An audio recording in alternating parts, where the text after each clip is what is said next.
In the world of value, truth hides behind great ideas. Adam Smith did not dream of a world without government.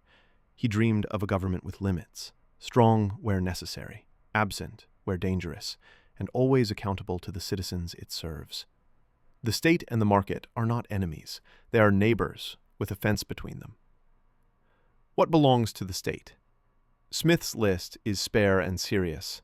Justice, defense, certain public works that private actors cannot easily provide, and basic education that equips citizens to participate in commercial life. Courts to punish force and fraud, armies to repel invasion, roads and bridges where tolls alone cannot finance them, schools that teach the young to read contracts and understand accounts. He did not add ministries of preference, boards of favoritism, or guilds of exclusion. Why the restraint? Because the temptations of power are stronger than the temptations of profit. A merchant who fails loses his capital. A minister who fails often receives a larger budget. Without limits, the state learns slowly and forgets nothing.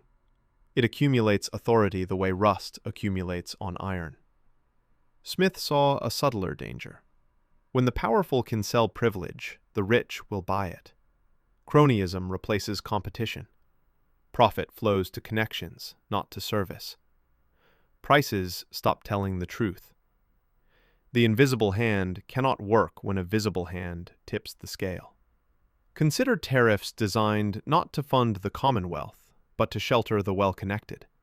Consider licenses that keep newcomers out and quality down.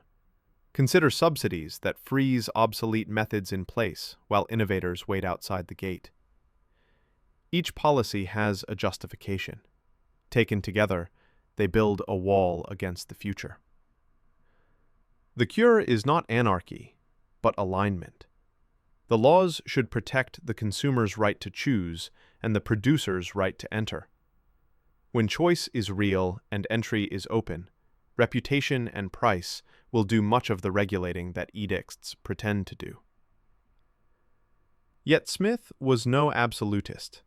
He recognized coordination problems that call for public action: lighthouses, sanitation, the mapping of coasts and roads. Where the costs cannot be assigned to users, the community must step in. But even then, he preferred local over central, experiment over uniformity, transparency over decree. The closer the rule maker is to the consequence, the wiser the rule tends to be. Taxes? Necessary and dangerous. Smith proposed 4 maxims: equity, certainty, convenience, and economy. Tax what can be seen and counted. Avoid surprises. Do not cost a pound to collect a shilling. And never turn revenue into a weapon of social favoritism. What then of the poor? Here Smith's realism is bracing. He opposed policies that trap the poor in dependence by throttling opportunity. Remove barriers to work. Punish fraud. Provide relief that preserves incentives to improve. Charity is a virtue. Policy must not counterfeit it. The true friend of the poor is not the official who distributes favors, but the citizen who defends rules that let the poor compete fairly. The state, like the market, requires morality. Officials must be capable of shame. Citizens must be jealous of their freedom. When public servants fear the impartial spectator, the judgment of honest observers, corruption shrinks. When citizens cease to watch, it grows. Smith's politics are not theatrical. They are architectural. Arrange institutions so that good behavior is rewarded and bad behavior is costly. Let the judge be independent. Let the budget be public. Let the law apply to the ruler as it applies to the ruled. In such a system, markets flourish because trust flourishes. Investors risk. Entrepreneurs try. Workers move, consumers choose.